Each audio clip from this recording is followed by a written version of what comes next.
Saint মার্টিনকে পরিবেশের নাম দিয়ে জনগণের কাছ থেকে কেড়ে নিয়ে কারো হাতে বুঝিয়ে দেওয়ার ষড়যন্ত্র। সেন্ট মার্টিন নিয়ে বিস্ফোরক মন্তব্য করেছেন মিডিয়া ব্যক্তিত্ব আব্দুন্নুর তুষার।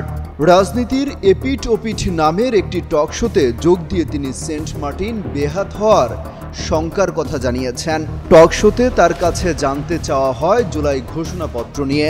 এ বিষয়ে কথা বলতে গিয়ে তিনি বলেন, ঘোষণাপত্রের মধ্যে নানান ধরনের উদ্দেশ্য আছে।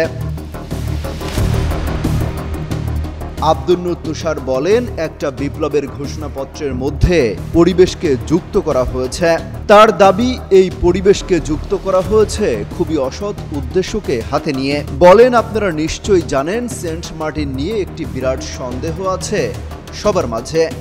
আমি বলবো যে অধিকাংশ মানুষের মধ্যে সেন্ট মার্টিন নিয়ে একটা সন্দেহ আছে।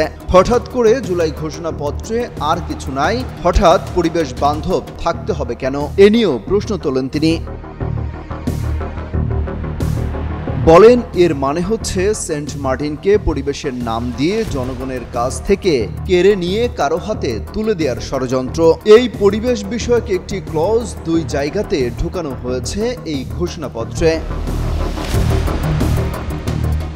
শুধু সেন্ট মার্টিনই নয়, 2014, 18 এবং 24 সালের নির্বাচনকে অবৈধ বলার যৌক্তিকতা নিয়েও প্রশ্ন তোলেন আব্দুন্নুর তুষার। তিনি বলেন, 3টি সংসদ নির্বাচনকে অবৈধ বলা হচ্ছে, কিন্তু অবৈধ সংসদ দিয়ে নির্বাচিত রাষ্ট্রপতিকে কিন্তু তারা অবৈধ বলেননি। এছাড়া শহীদদের যে সংখ্যা বলা হচ্ছে ঘোষণাপত্রে, তা নিয়েও সমালোচনা করেন আব্দুন্নুর তুষার।